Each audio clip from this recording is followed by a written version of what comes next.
ਸਾਨੂੰ ਇਹ ਮਾਨਸ ਦੀ ਹੀ ਮਿਲੀ। ਫਿਰ ਮਾਨਸ ਜਾਮੇ ਵਿੱਚ ਹੋਰ ਕਿਰਪਾ ਕੀਤੀ ਵੀ ਆਪਾਂ ਨੂੰ ਸਾਧ ਸੰਗਤ ਬਖਸ਼ਿਸ਼ ਕੀਤੀ। ਫਿਰ ਮਾਲਕ ਦੀ ਕਿਰਪਾ ਹੀ ਹੁੰਦੀ ਜਦੋਂ ਆਪਾਂ ਇਹ ਸਿਮਰਨ ਕਰਦੇ। ਉਹਦੀ ਕਿਰਪਾ ਤੋਂ ਬਿਨਾਂ ਅਸੀਂ ਉਹਦਾ ਸਿਮਰਨ ਕਰ ਨਹੀਂ ਸਕਦੇ। ਮਹਾਰਾਜ ਇਸ ਲਈ ਫਰਮਾਉਂਦੇ, ਤੁਮਰੀ ਕਿਰਪਾ ਤੇ ਜਪੀਏ ਨਾਉ, ਤੁਮਰੀ ਕਿਰਪਾ ਤੇ ਦਰਗਿਆ ਥਾਉ। ਬਈ ਤੇਰੀ ਕਿਰਪਾ ਨਾਲ ਹੀ ਇਹਨੂੰ ਜਪਿਆ ਜਾ ਸਕਦਾ।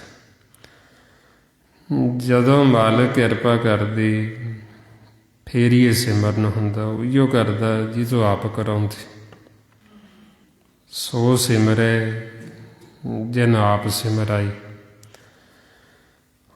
ਹੁਣ ਆਪਾਂ ਨੂੰ ਫਿਰ ਇਸ ਲਈ ਸਮਝਾਉਂਦੇ ਵੀ ਇਹ ਸਾਰੀ ਕਿਰਪਾ, ਸਾਰਾ ਖੇਲ ਮਾਲਕ ਦਾ ਖੁਦ ਆਪਣਾ ਚੱਲਦਾ। ਹੁਣ ਆਪਾਂ ਨੂੰ ਫਿਰ ਇਸ ਲਈ ਸਮਝਾਉਂਦੇ, ਜਦੋਂ ਇਹ ਆਪਾਂ ਸਤ ਸੰਗਤ ਦੇ ਵਿੱਚ ਆਉਂਦੇ, ਇਹ ਸਾਨੂੰ ਮਾਲਕ ਆਪ ਲੈ ਕੇ ਆਉਂਦੇ, ਉਹਦੀ ਕਿਰਪਾ ਹੁੰਦੀ। ਮਹਾਰਾਜ ਇਸ ਲਈ ਫਰਮਾਉਂਦੇ ਬਈ ਸਾਨੂੰ ਤੇਰੀ ਕਿਰਪਾ ਹੋਈ ਤੇ ਤੂੰ ਇਹ ਕਾਰਜ ਆਪ ਕੀਤੇ। ਬਈ ਸਾਨੂੰ ਉਹ ਸੰਗਤ ਦੇ ਵਿੱਚ ਲੈ ਕੇ ਆਉਂਦਾ, ਸਾਨੂੰ ਭੇਜ ਦਿੰਦਾ ਆਪਣੇ ਆਪੇ ਦਾ, ਤੇ ਸਾਨੂੰ ਸਿਮਰਨ ਅਭਿਆਸ ਤੇ ਲਾਉਂਦੇ। ਸੋ ਇਸ ਲਈ ਮਹਾਰਾਜ ਕਹਿੰਦੇ, ਤੁਮਰੀ ਕਿਰਪਾ ਤੇ ਭਇਓ ਸਾਧ ਸੰਗ, ਇਹੋ ਕਾਰਜ ਤੁਮ ਆਪ ਕੀਓ। ਬਈ ਇਹ ਕਾਰਜ ਮਾਲਕ ਖੁਦ ਆਪ ਕਰਦੇ। ਸੰਗਤ ਦੇ ਵਿੱਚ ਆਪਾਂ ਨੂੰ ਲਿਆ ਕੇ ਬਿਠਾਉਂਦੇ, ਫਿਰ ਆਪਣੇ ਆਪੇ ਦੀ ਸੋਝੀ ਦਿੰਦੇ, ਆਪਣੇ ਘਰ ਦਾ ਭੇਦ ਦਿੰਦੇ। ਇਹ ਫਿਰ ਆਪਾਂ ਨੂੰ ਇਸ ਲਈ ਸਮਝਾਉਂਦੇ ਬਈ ਤਾਂ ਕਿ ਸਾਡੇ ਅੰਦਰ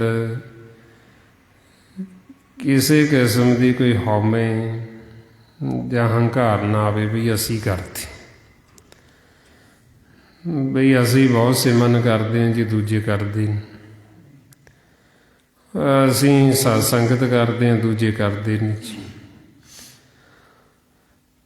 ਹੁਣ ਆਪਣੇ ਮਨ ਨੂੰ ਹਰ ਇੱਕ ਪੱਖੋਂ ਸਮਝਾਇਆ ਗਿਆ ਵੀ ਤਾਂ ਕਿ ਸਾਡੇ ਅੰਦਰ ਇਹ ਨਾ ਆਵੇ ਵੀ ਅਸੀਂ ਸਿਮਰਨ ਕਰਦੇ, ਵੀ ਤਾਂ ਕਿ ਹਉਮੈ ਨਾ ਆਵੇ, ਹੰਕਾਰ ਨਾ ਆਵੇ।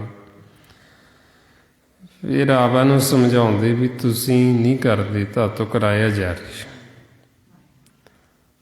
ਬਈ ਮਾਲਕ ਆਪ ਸਾਡੇ ਮੁਖ ਦੇ ਵਿੱਚੋਂ ਕਢਾਉਂਦਾ। ਬਾਹੋ ਬਾਹੋ ਬੜ ਭਾਗੀਆਂ ਮੂੰਹੋਂ ਕਢਾਈ। ਬਈ ਉਹ ਆਪ ਕਢਾਉਂਦਾ, ਆਪ ਬੁਲਾਉਂਦਾ, ਆਪ ਹੀ ਉਹ ਮੱਤ ਦਿੰਦਾ, ਤੇ ਫਿਰ ਉੱਦਾਂ ਹੀ ਜੀਵ ਬੋਲਦਾ। ਮਹਾਰਾਜ ਕਹਿੰਦੇ, ਉਦਮ ਮਤ ਪ੍ਰਭ ਅੰਤਰ ਜਾਮੀ, ਜਿਉਂ ਪ੍ਰੇਰੇ ਤਿਉਂ ਕਰਨਾ। ਉਹ ਅੰਦਰ ਬੈਠਾ ਹੀ ਪ੍ਰੇਰ ਦਿੰਦਾ, ਜਿਵੇਂ ਪ੍ਰੇਰਦਾ ਉਵੇਂ ਜੀਵ ਕਰਦਾ। ਹੁਣ ਆਪਾਂ ਜਿਵੇਂ ਦੇਖਦੇ ਵੀ ਆਪਾਂ ਨੂੰ ਕਈ ਵਾਰ ਦੇਖਣ ਨੂੰ ਮਿਲਦਾ ਹੈ ਬਈ ਜੀਵਾਂ ਦਾ ਹਾਰ ਜੀਵ ਬਣਾਏ, ਇੱਕ ਦੂਸਰੇ ਨੂੰ ਜੀਵ ਖਾ ਜਾਂਦੇ। ਹੁਣ ਕਈ ਵਾਰ ਜੀਵ ਇੱਕ ਦੂਸਰੇ ਨੂੰ ਖਾਣ ਦੀ ਵਾਸਤੇ ਆਉਂਦਾ ਹੈ, ਉਹਦਾ ਜੇ ਨਹੀਂ ਸਮਾਂ ਆਇਆ ਹਜੇ, ਉਹਨੂੰ ਅੰਦਰੋਂ ਹੀ ਪ੍ਰੇਰ ਦਿੰਦਾ, ਅੰਦਰੋਂ ਹੀ ਘੁਮਾ ਦਿੰਦਾ। ਉਹਨੂੰ ਨਹੀਂ ਮਾਰਦਾ ਜੀਵ ਨੂੰ, ਉਹਦੇ ਕੋਲੋਂ ਜਾ ਕੇ ਵਾਪਸ ਆ ਜਾਏਗਾ, ਜਾਂ ਉਹਨੂੰ ਪਿਆਰ ਕਰਕੇ ਵਾਪਸ ਆ ਜਾਏਗਾ, ਉਹਨੂੰ ਮਾਰੇਗਾ ਨਹੀਂ, ਕਿਉਂਕਿ ਉਹ ਅੰਦਰ ਬੈਠਾ ਹੀ ਪ੍ਰੇਰ ਦਿੰਦਾ, ਅੰਦਰੋਂ ਘੁਮਾ ਦਿੰਦਾ। ਤੇ ਜਿਵੇਂ ਉਹ ਅੰਦਰੋਂ ਪ੍ਰੇਰਦਾ, ਫਿਰ ਉਵੇਂ ਹੀ ਜੀਵ ਕਰਦੇ। ਤਾਂ ਮਹਾਰਾਜ ਆਪਾਂ ਨੂੰ ਸਮਝਾਉਂਦੇ, ਉਦਮ ਮਤ ਪ੍ਰਭ ਅੰਤਰ ਜਾਮੀ, ਜਿਉਂ ਪ੍ਰੇਰੇ ਤਿਉਂ ਕਰਨਾ। ਬਈ ਜਿੱਦਾਂ ਦੀ ਉਹ ਪ੍ਰੇਰਨਾ ਦਿੰਦਾ, ਜਿਵੇਂ ਉਹ ਅੰਦਰੋਂ ਬੈਠਾ ਜੀਵ ਨੂੰ ਜਣਾਉਂਦਾ, ਜੀਵ ਉਵੇਂ ਹੀ ਕਰਦੇ। ਹੁਣ ਆਪਾਂ ਨੂੰ ਫਿਰ ਇਸ ਲਈ ਦੱਸਦੇ ਵੀ ਇਹ ਕਿਸੇ ਜੀਵ ਦੇ ਆਪਦੇ ਵੱਸ ਨਹੀਂ, ਕਿਸੇ ਜੀਵ ਨੂੰ ਮਾਰਨਾ ਜਾਂ ਰੱਖਣਾ ਇਹ ਮਾਲਕ ਦੇ ਆਪਣੇ ਵੱਸ ਹੈ। ਮਾਰੇ ਰਾਖੇ ਏਕੋ ਆਪ, ਮਾਨਕ ਕੇ ਕਿਛ ਨਾਹੀ ਹਾਥ। ਬਈ ਸਾਡੇ ਜੀਵਾਂ ਦੇ ਕੁਛ ਹੱਥ ਨਹੀਂ ਹੈ ਬਈ ਅਸੀਂ ਕਿਸੇ ਨੂੰ ਮਾਰ ਸਕੀਏ ਜਾਂ ਅਸੀਂ ਕਿਸੇ ਨੂੰ ਜਿਉਂਦਾ ਕਰ ਸਕੀਏ। ਇਹ ਮਾਲਕ ਦਾ ਆਪਣਾ ਖੇਲ ਹੈ। ਅਤੇ ਆਪਾਂ ਨੂੰ ਖੇਲ ਦੇ ਵਿੱਚ ਉਤਾਰਨ ਤੋਂ ਪਹਿਲਾਂ ਇਹ ਸਮਝਾਇਆ ਜਾਂਦਾ ਹੈ ਬਈ ਸਮਾਂ ਹੈ ਜਿਹੜਾ ਹਰ ਇੱਕ ਜੀਵ ਨੂੰ ਗਿਣਤੀ ਦਾ ਦਿੱਤਾ ਹੋਇਆ।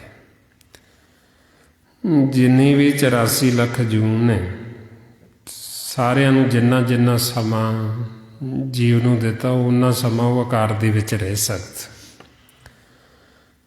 ਜਦੋਂ ਉਹਦਾ ਦਿੱਤਾ ਹੋਇਆ ਸਮਾਂ ਖਤਮ ਹੁੰਦਾ ਹੈ ਉਦੋਂ ਹੀ ਜੀਵ ਉਹ ਆਕਾਰ ਦੇ ਵਿੱਚੋਂ ਦੂਸਰੇ ਆਕਾਰ 'ਚ ਜਾਂਦਾ, ਉਹਨਾਂ ਸਮਾਂ ਜੀਵ ਜਾ ਨਹੀਂ ਸਕਦਾ। ਮਾਲਕ ਦਾ ਇਹ ਹੁਕਮ ਜਿਹੜਾ ਨਿਯਮ ਬਹੁਤ ਜ਼ਿਆਦਾ ਸਖਤ ਹੈ। ਇਹ ਨਹੀਂ ਵੀ ਆਪਦੀ ਮਰਜ਼ੀ ਨਾਲ ਆ ਜਾਓ, ਆਪਦੀ ਮਰਜ਼ੀ ਨਾਲ ਚਲੇ ਜਾਓ। ਸਾਰਾ ਕੁਛ ਪੂਰਾ ਹੁਕਮ ਦੇ ਵਿੱਚ ਚੱਲਦਾ। ਨਾ ਇੱਕ ਸਵਾਸ ਘਟਦਾ ਹੈ ਅਤੇ ਨਾ ਇੱਕ ਸਵਾਸ ਵੱਧਦਾ ਹੈ।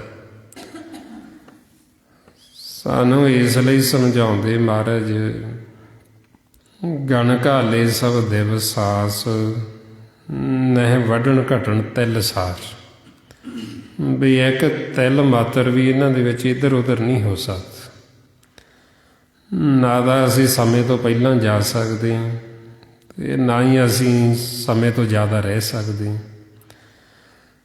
ਜਦੋਂ ਸਾਡਾ ਸਮਾਂ ਖਤਮ ਹੋਇਆ ਉਦੋਂ ਹੀ ਜਾਣਾ ਹੀ ਪੈਣਾ, ਅਤੇ ਕੋਈ ਨਾ ਕੋਈ ਵਿਧ ਬਣਦੀ ਜਾਣਦੀ ਵੀ ਇਹ ਸਰੀਰ ਨੂੰ ਕਿਵੇਂ ਛੱਡਣਾ। ਉਹ ਕੋਈ ਨਾ ਕੋਈ ਕਾਰਨ ਬਣਦਾ ਅਤੇ ਕਾਰਨ ਕਰਤੇ ਬਸ। ਵੀ ਕੀ ਕਾਰਨ ਬਣਨਾ ਇਹ ਦੇਹ ਨੂੰ ਛੱਡਣ ਦਾ। ਮਹਾਰਾਜ ਕਹਿੰਦੇ ਕਾਰਨ ਕਰਤੇ ਬਸ ਹੈ। ਵੀ ਕਾਰਨ ਵੀ ਕਰਤੇ ਅਤੇ ਬਸ ਮਾਲਕ ਦੇ ਵੀ ਕੀ ਕਾਰਨ ਬਣਨਾ। ਜਦੋਂ ਸਮਾਂ ਖਤਮ ਹੋ ਗਿਆ ਜਾਣਾ ਹੀ ਪੈਣਾ। ਇਸੇ ਤਰ੍ਹਾਂ ਜੀਵ ਨੇ ਹੋਰ ਜਿਹੜੇ ਜੀਵ ਦਾ ਸਮਾਂ ਖਤਮ ਹੋਇਆ ਉਹਨੂੰ ਹੀ ਦੂਸਰਾ ਜੀਵ ਖਾਂਦਾ ਹੈ। ਜਦ ਤੱਕ ਜੀਵ ਦਾ ਸਮਾਂ ਹੈਗਾ ਹੈ ਉਹਨਾਂ ਸਮਾਂ ਕੋਈ ਜੀਵ ਕਿਸੇ ਨੂੰ ਖਾ ਨਹੀਂ ਸਕਦਾ। ਸੋ ਇਸ ਵਾਸਤੇ ਫਿਰ ਜਦੋਂ ਇਹ ਆਪਾਂ ਨੂੰ ਚੰਗੀ ਤਰ੍ਹਾਂ ਸਮਝ ਲੱਗ ਜਾਂਦੀ ਫਿਰ ਆਪਣਾ ਮਨ ਹੈ ਜਿਹੜਾ ਇਹ ਦੁਵਿਧਾ ਤੋਂ ਬੈਰ ਵਿਰੋਧ ਤੋਂ ਉੱਪਰ ਉੱਠ ਜਾਂਦਾ। ਬਈ ਅਸੀਂ ਮਾੜਾ ਕਿਹਨੂੰ ਆਖੀਏ ਵੀ ਖੇਲ ਤਾਂ ਸਾਰਾ ਤੇਰਾ ਹੀ ਚੱਲਦਾ। ਬਈ ਜਦੋਂ ਜਿਹਦਾ ਸਮਾਂ ਆ ਗਿਆ ਉਹਨੇ ਜਾਣਾ ਹੀ ਜਾਣਾ। ਸਮੇਂ ਤੋਂ ਪਹਿਲਾਂ ਕੋਈ ਜਾਂਦਾ ਨਹੀਂ ਅਤੇ ਜਦੋਂ ਆ ਗਿਆ ਫਿਰ ਉਹਨੇ ਜਾਣਾ ਹੀ ਜਾਣਾ, ਉਹਨੂੰ ਕੋਈ ਰੱਖ ਨਹੀਂ ਸਕਦਾ। ਤਾਂਹੀਓ ਮਹਾਰਾਜ ਕਹਿੰਦੇ ਵੀ ਜਦੋਂ ਕੋਈ ਜੀਵ ਆਉਂਦੇ ਨੂੰ ਨਹੀਂ ਰੋਕ ਸਕਦਾ ਫਿਰ ਕੋਈ ਜਾਂਦੇ ਨੂੰ ਵੀ ਨਹੀਂ ਰੋਕ ਸਕਦਾ। ਵੀ ਨਾ ਤਾਂ ਸੰਸਾਰ ਦੇ ਵਿੱਚ ਜਦੋਂ ਆਪਾਂ ਆਏ ਹਾਂ ਉਦੋਂ ਕੋਈ ਰੋਕ ਸਕਦਾ। ਜਿਹਨੇ ਆਉਣਾ ਉਹਨੇ ਆਉਣਾ ਹੀ ਆਉਣਾ। ਜਿਹਨੇ ਜਾਣਾ ਨਾ ਕੋਈ ਜਾਂਦਿਆਂ ਨੂੰ ਰੋਕ ਸਕਦਾ, ਉਹਨੇ ਜਾਣਾ ਹੀ ਜਾਣਾ। ਤਾਂਹੀਓ ਮਹਾਰਾਜ ਕਹਿੰਦੇ ਜਿਸ ਕੀ ਪੁੱਜੇ ਔਧ ਤਿਸੇ ਕੋਈ ਨਾ ਰੱਖੇ। ਵੀ ਜਿਹਦੀ ਔਧ ਖਤਮ ਹੋ ਗਈ ਉਹਨੂੰ ਕੋਈ ਰੱਖ ਨਹੀਂ ਸਕਦਾ। ਸਮਾਂ ਜਿਹਦਾ ਖਤਮ ਹੋ ਗਿਆ ਉਹਨੇ ਜਾਣਾ ਹੀ ਜਾਣਾ। ਜਿਵੇਂ ਵੈਦ ਕਹਿੰਦਾ ਵੀ ਮੈਂ ਮਰਦੇ ਜੀਵ ਨੂੰ ਜਿਉਂਦਾ ਕਰ ਦੇਣਾ, ਵੀ ਮੇਰੇ ਕੋਲ ਇੱਕ ਵਾਰ ਲੈ ਆਓ। ਹੁਣ ਮਹਾਰਾਜ ਕਹਿੰਦੇ ਵੀ ਜੇ ਵੈਦ ਦੇ ਵੱਸ ਹੋਵੇ ਫਿਰ ਉਹ ਆਪ ਤਾਂ ਮਰੇ ਹੀ ਨਾ, ਫਿਰ ਉਹ ਕਿਉਂ ਮਰਦਾ ਹੈ, ਉਹ ਕਿਉਂ ਜਾਂਦਾ। ਬਈ ਇਹ ਵੈਦ ਜਾਂ ਡਾਕਟਰਾਂ ਦੇ ਵੱਸ ਨਹੀਂ। ਉਹ ਦਾਰੂ ਵੀ ਸਾਨੂੰ ਉਦੋਂ ਹੀ ਕੰਮ ਕਰਦੀ ਜਦੋਂ ਸਾਡੇ ਸਵਾਸ ਹੈਗੇ ਨੇ। ਜੇ ਤਾਂ ਸਵਾਸਾਂ ਦਾ ਧਨ ਹੈਗਾ ਉਹ ਦਾਰੂ ਕੰਮ ਕਰਦੀ ਅਤੇ ਆਪਾਂ ਕਹਿ ਦਿੰਦੇ ਵੀ ਠੀਕ ਹੋ ਗਏ ਜੀ। ਜੇ ਹੁਣ ਸਵਾਸ ਹੀ ਖਤਮ ਹੋ ਗਏ ਅਤੇ ਫਿਰ ਡਾਕਟਰ ਵੀ ਨਹੀਂ ਕੁਛ ਕਰ ਸਕਦਾ, ਵੈਦ ਵੀ ਨਹੀਂ ਕੁਛ ਕਰ ਸਕਦੀ। ਇਸ ਲਈ ਮਹਾਰਾਜ ਫਰਮਾਉਂਦੇ ਕਬੀਰ ਵੈਦ ਕਹੇ ਹੋਂ ਹੀ ਭਲਾ, ਦਾਰੂ ਮੇਰੇ ਵਸ ਇਹ ਤੋਂ ਵਸਤ ਗੋਪਾਲ ਕੀ ਜਦ ਭਾਵੇ ਲਿਖਸ। ਸਤਿਗੁਰੂ ਕਹਿੰਦੇ ਵੀ ਵੈਦ ਦੇ ਵੱਸ ਨਹੀਂ, ਵਸ ਮਾਲਕ ਦੀ, ਵੀ ਜਿਹਨੇ ਸਾਨੂੰ ਭੇਜੀ ਹੈ, ਜਿਹੜਾ ਸਾਨੂੰ ਸਵਾਸ ਦੇ ਕੇ ਜਿਉਂਦਾ ਰੱਖ ਰਿਹਾ। ਜਦੋਂ ਦਿੱਤਾ ਹੋਇਆ ਸਮਾਂ ਖਤਮ ਹੋਇਆ ਤੇ ਫਿਰ ਸਾਨੂੰ ਕੋਈ ਰੱਖ ਨਹੀਂ ਸਕਦਾ ਇੱਥੇ। ਹੁਣ ਤਾਂ ਫਿਰ ਆਪਾਂ ਨੂੰ ਇਹ ਸਮਝਾਉਂਦੇ ਬਈ ਅਸੀਂ ਐਵੇਂ ਹੀ ਜੀਵਾਂ ਨੂੰ ਇੱਕ ਦੂਸਰੇ ਨੂੰ ਦੋਸ਼ ਦਿੰਦੇ ਹਾਂ। ਸਾਡੇ ਅੰਦਰ ਵੈਰ ਵਿਰੋਧ ਹੁੰਦਾ ਨਾ, ਅਸੀਂ ਇੱਕ ਦੂਸਰੇ ਨੂੰ ਦੋਸ਼ ਦਿੰਦੇ ਵੀ ਆਹ ਇਹਨੇ ਬੜਾ ਮਾੜਾ ਕੰਮ ਕਰਤਾ ਜੀ, ਇਹਨੇ ਫਲਾਣੇ ਨੇ ਇਹਨੂੰ ਮਾਰ ਦਿੱਤਾ, ਉਹਨੇ ਉਹਨੂੰ ਮਾਰ ਦਿੱਤਾ। ਹੁਣ ਇਹ ਅਸੀਂ ਸੋਚ ਕੇ ਫਿਰ ਅਸੀਂ ਦੁਖੀ ਹੁੰਦੇ, ਸਾਡਾ ਮਨ ਦੁਬਦਾ 'ਚ ਜਾਂਦਾ, ਵੈਰ ਵਿਰੋਧ 'ਚ ਜਾਂਦਾ। ਜੇ ਹੁਣ ਅਸੀਂ ਇਹ ਖੇਲ ਨੂੰ ਸਮਝ ਜਾਈਏ ਜੋ ਸਾਨੂੰ ਸਤਿਗੁਰੂ ਸਮਝਾਉਂਦੇ ਬਈ ਜਿਹੜਾ ਇਹਦੇ ਅੰਦਰ ਵਸਦਾ ਮਨ ਉਹ ਕੋਈ ਮਰਨ ਵਾਲੀ ਚੀਜ਼ ਨਹੀਂ ਹੈ, ਆਪਾਂ ਮਰਦੇ ਨਹੀਂ ਹੈ। ਸਿਰਫ ਇਹ ਜਿਹੜਾ ਸਾਨੂੰ ਸਮਾਂ ਦਿੱਤਾ ਜਾਂਦਾ ਆਕਾਰ ਦੇ ਵਿੱਚ ਰਹਿਣ ਵਾਸਤੇ, ਜੇ ਤਾਂ ਅਸੀਂ ਭਗਤੀ ਕੀਤੀ ਹੈ, ਜੇ ਤਾਂ ਅਸੀਂ ਨਾਮ ਦੇ ਨਾਲ ਜੁੜੇ, ਜਦੋਂ ਸਾਡਾ ਦਿੱਤਾ ਹੋਇਆ ਸਮਾਂ ਖਤਮ ਹੋਏਗਾ ਅਸੀਂ ਸਿੱਧੇ ਸੱਚ 'ਚ ਲੀਨ ਹੋ ਜਾਵਾਂਗੇ, ਮਾਲਕ ਦੇ ਵਿੱਚ ਸਮਾ ਜਾਵਾਂਗੇ। ਜੇ ਹੁਣ ਸਾਨੂੰ ਨਹੀਂ ਭੇਤ ਨਾਮ ਦਾ ਤੇ ਸੱਚ ਦਾ, ਜਦੋਂ ਸਮਾਂ ਖਤਮ ਹੋਏਗਾ ਫਿਰ ਅੱਗੇ ਆਕਾਰ 'ਚ ਭੇਜ ਦੇਣਗੇ, ਹੋਰ ਕੱਪੜਾ ਦੇ ਦੇਣਗੇ। ਜਾਣੀ ਦੀ ਦੋ ਹੀ ਰਸਤੇ ਨੇ, ਤੀਜਾ ਹੋਰ ਕੋਈ ਰਸਤਾ ਨਹੀਂ ਹੈ। ਇੱਕ ਲਿਵ ਦਾ ਰਸਤਾ, ਮਾਲਕ ਨੂੰ ਮਿਲਾਪ ਦਾ ਰਸਤਾ, ਦੂਸਰਾ ਧਾਤ ਦਾ ਰਸਤਾ ਜਿਹੜਾ ਅੱਗੇ ਆਕਾਰਾਂ 'ਚ ਜਾਂਦਾ। ਵਿਹਲਾ ਨਹੀਂ ਕਿਸੇ ਨੂੰ ਛੱਡਦੇ। ਨਾਲ ਦੀ ਨਾਲ ਹੀ ਇੱਧਰੋਂ ਸਾਡਾ ਸਮਾਂ ਖਤਮ ਹੋਇਆ ਤੇ ਉਧਰ ਨਾਲ ਹੀ ਫੈਸਲਾ ਸੁਣਾ ਦਿੰਦੇ ਬਈ ਅਸੀਂ ਖੇਲ ਨੂੰ ਜਿੱਤੇ ਹਾਂ ਕਿ ਹਾਰੇ ਹਾਂ। ਜੇ ਹਾਰ ਗਏ ਤੇ ਨਾਲ ਹੀ ਆਕਾਰ ਦੇ ਵਿੱਚ ਅੱਗੇ ਭੇਜ ਦੇਣਗੇ। ਇੰਨਾ ਸਮਾਂ ਨਹੀਂ ਬਿਠਾ ਕੇ ਰੱਖਦੇ, ਜਿਵੇਂ ਕੋਈ ਜੀਵ ਸੰਸਾਰ 'ਚੋਂ ਜਾਂਦਾ ਉਦੋਂ ਬਾਅਦ 'ਚ ਆਪਾਂ ਹਫ਼ਤੇ 10 ਦਿਨਾਂ ਬਾਅਦ ਫਿਰ ਅਰਦਾਸ ਕਰਾਉਂਦੇ ਹਾਂ ਬਈ ਇਹਨੂੰ ਦਰਗਾਹ 'ਚ ਥਾਂ ਦਿਓ ਜੀ, ਇਹਨੂੰ ਚਰਨਾਂ 'ਚ ਥਾਂ ਦਿਓ। ਹੁਣ ਇੰਨਾ ਸਮਾਂ ਉਹਨੂੰ ਥੋੜ੍ਹੀ ਉੱਥੇ ਬਿਠਾ ਕੇ ਰੱਖਦੇ ਵੀ ਫਿਰ ਤੇਰਾ ਫੈਸਲਾ ਕਰਾਂਗੇ, ਉਹ ਤਾਂ ਨਾਲ ਦੀ ਨਾਲ ਹੀ ਫੈਸਲਾ ਹੋ ਜਾਂਦਾ। ਜੇ ਤਾਂ ਨਾਮ ਦੇ ਨਾਲ ਜੁੜੇ ਤੇ ਸੱਚ ਸਮਾ ਜਾਵਾਂਗੇ, ਨਹੀਂ ਤਾਂ ਗਾਂ ਅੱਗੇ ਹੋਰ ਆਕਾਰ ਹੋਰ ਕੱਪੜਾ ਦੇ ਦੇਣਗੇ। ਸੋ ਆਪਾਂ ਨੂੰ ਫਿਰ ਇਸ ਲਈ ਸਮਝਾਉਂਦੇ ਵੀ ਇਹ ਸਾਡਾ ਆਪਣਾ ਕਾਰਜ ਹੈ, ਇਹਨੂੰ ਅਸੀਂ ਆਪ ਹੀ ਸਵਾਰਨਾ ਹੁੰਦਾ ਵੀ ਸਾਨੂੰ ਕਿਸੇ ਦੀ ਸਿਫਾਰਿਸ਼ ਤੇ ਦਰਗਾਹ 'ਚ ਥਾਂ ਨਹੀਂ ਮਿਲਦੀ। ਜੇ ਅਸੀਂ ਆਖੀਏ ਵੀ ਕਿਸੇ ਦੇ ਕਹਿਣ ਦੇ ਨਾਲ ਸਾਨੂੰ ਚਰਨਾਂ 'ਚ ਥਾਂ ਮਿਲ ਜੇਗੀ, ਚਰਨਾਂ 'ਚ ਸਾਡਾ ਵਾਸਾ ਹੋ ਜਾਏਗਾ, ਉਹਦੇ ਵਾਸਤੇ ਸਾਨੂੰ ਖੁਦ ਅਭਿਆਸ ਕਰਨਾ ਪਏਗਾ। ਸਾਨੂੰ ਪਹਿਲਾਂ ਪਤਾ ਤਾਂ ਹੋਵੇ ਵੀ ਚਰਨ ਹੈ ਕੀ ਨੇ, ਜਿਹਦੇ ਵਿੱਚ ਹੁਣ ਅਸੀਂ ਬੇਨਤੀ ਕਰ ਦਿੰਦੇ ਵੀ ਜਦੋਂ ਕੋਈ ਜੀਵ ਜਾਂਦਾ ਇਹਨੂੰ ਚਰਨਾਂ 'ਚ ਥਾਂ ਦੇ ਦਿਓ ਜੀ। ਹੁਣ ਜੇ ਸਾਨੂੰ ਇਹੀ ਨਹੀਂ ਪਤਾ ਵੀ ਉਹ ਚਰਨ ਹੈ ਕੀ ਨੇ ਜਿਹਦੇ ਵਿੱਚ ਅਸੀਂ ਥਾਂ ਭਾਲਦੇ ਹਾਂ, ਤਾਂ ਅਸੀਂ ਉੱਦਾਂ ਹੀ ਕਹਿ ਦਿੱਤਾ ਵੀ ਚਰਨਾਂ 'ਚ ਥਾਂ ਦੇ ਦਿਓ ਜੀ।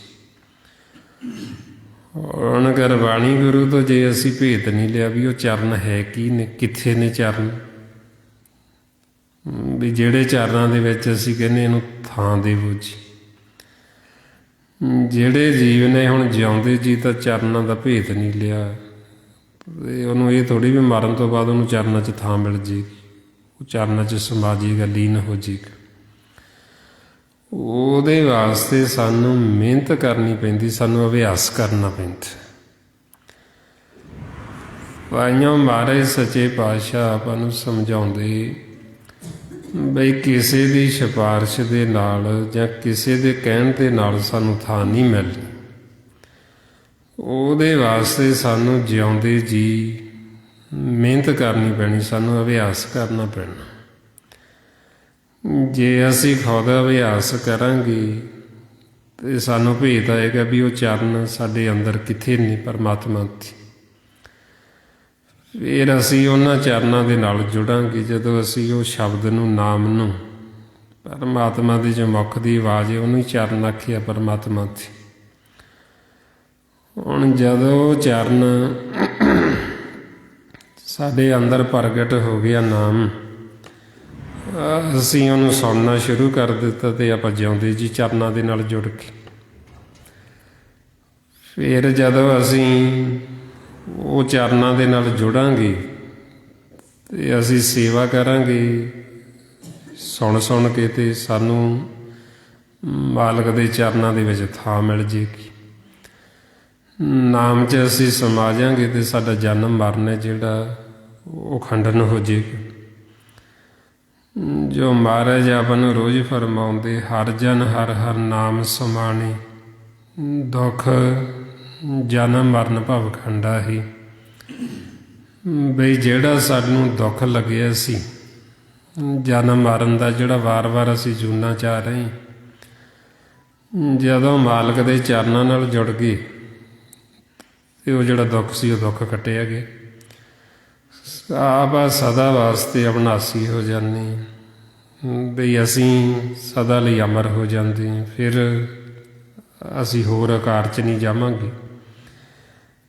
ਜਿੰਨਾ ਸਮਾਂ ਦਿੱਤਾ ਓਨਾ ਸਮਾਂ ਆਕਾਰ ਦੇ ਵਿੱਚ ਰਵਾਂਗੇ ਤਾਂ ਸਹੀ। ਜਦੋਂ ਸਮਾਂ ਖਤਮ ਹੋਏਗਾ ਇਹ ਦੇਹ ਨੂੰ ਛੱਡ ਕੇ ਸਿੱਧਾ ਹੀ ਆਪਾਂ ਮਾਲਕ ਦੇ ਚਰਨਾਂ 'ਚ ਲੀਨ ਹੋ ਕੇ ਸੱਚ 'ਚ ਪ੍ਰਕਾਸ਼ ਦੇ ਵਿੱਚ ਸਮਾ ਜਾਵਾਂਗੇ। ਫਿਰ ਜਦੋਂ ਸਮਾ ਗਏ ਤੇ ਕਿਸੇ ਦੀ ਆਪਾਂ ਨੂੰ ਸਿਫਾਰਿਸ਼ ਦੀ ਲੋੜ ਹੀ ਨਹੀਂ ਪਈ। ਵੀ ਉਹਦਾ ਸਿਫਾਰਿਸ਼ ਤਾਂ ਬਾਅਦ 'ਚੋਂ, ਅਰਦਾਸ ਤਾਂ ਹੁੰਦੀ ਨਾ ਹਫ਼ਤਾ 10 ਦਿਨ ਬਾਅਦ। ਅਤੇ ਇੰਨਾ ਸਮਾਂ ਤਾਂ ਉੱਥੇ ਰੋਕ ਕੇ ਰੱਖਦੇ ਹੀ ਨਹੀਂ। ਬਈ ਕੋਈ ਐਸੀ ਥਾਂ ਨਹੀਂ ਵੀ ਜਿੱਥੇ ਸਾਨੂੰ ਹੋਰ ਬਿਠਾਉਣ। ਜ਼ਿਆਦਾ ਅਸੀਂ ਮਾਲਕ ਚ ਲੀਨ ਹੋ ਜਾਈਏ, ਜਾਂ ਫਿਰ ਅੱਗੇ ਜੇ ਨਹੀਂ ਲੀਨ ਹੁੰਦੇ ਤਾਂ ਅੱਗੇ ਹੋਰ ਆਕਾਰ ਦੇ ਵਿੱਚ ਭੇਜ ਦਿੰਦੇ, ਜਾਂ ਹੋਰ ਕੱਪੜਾ ਦੇ ਦਿੰਦੇ। ਸੋ ਤਾਂ ਫਿਰ ਮਹਾਰਾਜ ਕਹਿੰਦੇ ਵੀ ਇਹ ਤਾਂ ਕਾਰਜ ਸਾਡਾ ਆਪਣਾ, ਅਤੇ ਸਾਨੂੰ ਆਪ ਹੀ ਆਪਣੇ ਹੱਥੀਂ ਸਵਾਰਨਾ ਪੈਂਦਾ। ਆਪਣਾ ਹੱਥੀ ਆਪਣਾ ਆਪੇ ਹੀ ਕਾਜ ਸਵਾਰੀਏ। ਜਿਹੜੇ ਗੁਰਮੁਖ ਹੁੰਦੇ, ਸੰਤ ਸਾਧੂ ਜਨ ਹੁੰਦੇ, ਗੁਰਸਿੱਖ ਹੁੰਦੇ, ਉਹ ਸਾਡੇ ਨਾਲ ਸਹਾਈ ਹੋ ਸਕਦੇ।